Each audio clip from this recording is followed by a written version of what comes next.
Okay, this is just a review over domain and range of graphs. And so we are going to quickly review this. It shouldn't take us very long. Remember that for domain is your x, okay? And so we are going to put an x less than symbol to start, okay? And you are going to go left to right, all right? For range, we are going to do our y value, and we are going to go bottom to top, okay? So let's get started.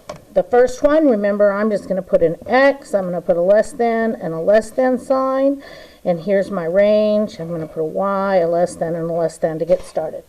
Remember that an open circle means you do not include it. A closed circle means that you do include it.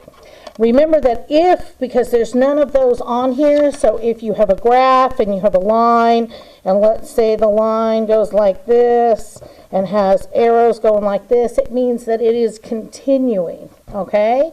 So this one would be all real values for your domain, because it's going to go on and on and on in both directions.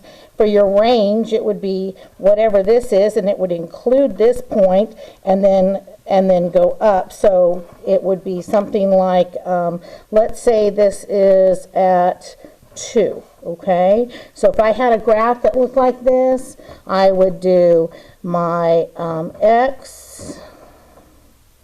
Actually, I don't need both of those because it's going to include all numbers. So x is the set of all real numbers, right? Okay, because it's going to include all values on your x-axis, all right? And then, because from left to right, it's going to continue and continue. For range, which is your y value, we would do something like this, and actually we don't need both sides either for this one because it's going to stop at 2. So your range would actually be y is greater than or equal to 2, okay? So just so you kind of get an idea of what to do when you have that situation. But we are going to go back and do these. So for my domain, I said I'm going to do left to right. All right, so I'm going to start over here on the left side of my graph, and I'm going to come across my x-axis, and it looks like it starts at 2, but it does not include it, so I'm going to put my 2 here, and I'm not going to put an equal sign. And then it only goes over to 3, but it does include your 3, so I'm going to put an equal sign there, and I'm going to put my 3. For my range, we're going bottom to top.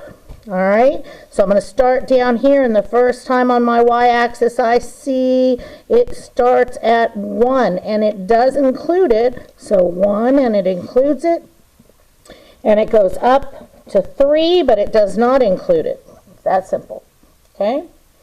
Let's go down over to number 2. So I've got an x and a y. All right, so I'm going to start over here for my x, and I'm starting, it starts right here at -5, and it's included. So I'm going to put an equal sign, and I'm going to put -5. I'm going to come across my graph. It looks like it stops at 4. Okay, so I'm going to put 4 here. Then I'm going to start down here at -5 for my y, and I'm going to go up to 4. And it includes my 4, so I'm going to put an equal sign and put 4, and it stops at 5, and it does not include it. Okay? All right, let's do number 3. Here again, simple, simple, simple, y. I'm going to start on the left for my domain. I'm going to start here, and I'm going to work my way over, and the first time I see it hitting my domain is at -1, and it is a closed, so it includes it, and it goes over to 3, and it is open, so it does not include it. For my range, start at the bottom. Looks like it starts at -5, and it includes it, and it goes up to 3, and it does not include it. Okay? One more, and then it's up to you.